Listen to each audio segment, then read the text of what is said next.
Assalamu alaikum, dear students. In this lecture, we will be discussing uh, some questions based on the properties of determinants. Earlier, we have done questions up to question number 7 of this exercise. It's exercise number 4.2. So now we will be going to solve question number 8, part number first of this exercise. So how can we solve this by using the properties of the determinants? So this is the question. We have to prove this value of determinant is equal to a minus b minus c minus a. So the procedure is very simple as we have already discussed. So it is like this. In the part number first, the solution that we will start is like this. Let this determinant is equal to 1 a b c a square b square c square. So we will be applying the properties as already discussed in the previous lectures. So these properties are like this. So the first property that we will be using here, that is we will change this r1 row 1 and we will change like r1 minus r3. We will be subtracting this row third from first row and from second row in order to make the one here and here zeros. We will be trying to get the maximum number of zeros along any row or along any column. So the operations that we are obtaining here, they are like this, and the operations make this determinant like this. In the first column we get these two zeros, and the third row that's unchanged. The first two rows are changed as per the operations highlighted here. So we get 0 0, and we get a minus c b minus c a square minus c square b square minus c square.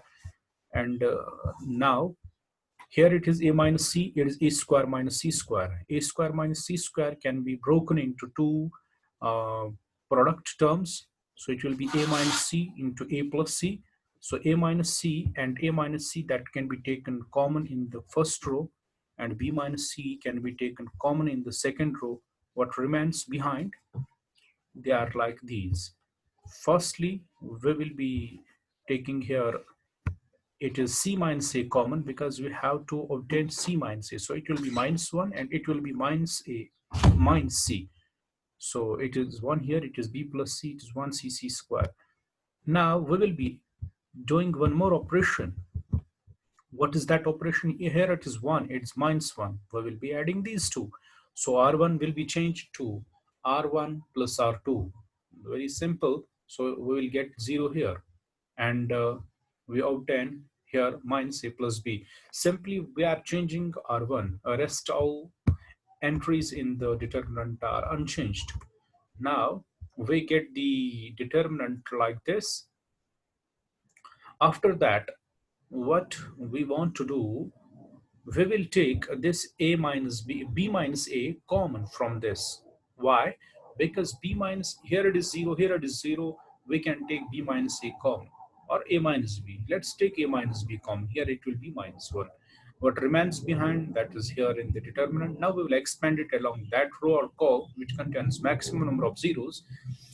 Here it contains two zeros along first column and first row. We will be expanding it along first column. So along first column, if we will expand it, we will get 0 into its subdeterminant, that is 0, 0 into its subdeterminant, that is 0. But the last element, that is 1 here, this one, and its subdeterminant, that is 0 minus 1, 1 b plus c. 0 minus 1, 1 b plus c. We will be expanding this 2 cross 2 determinant, and we get the required solution. Okay, I hope you got it.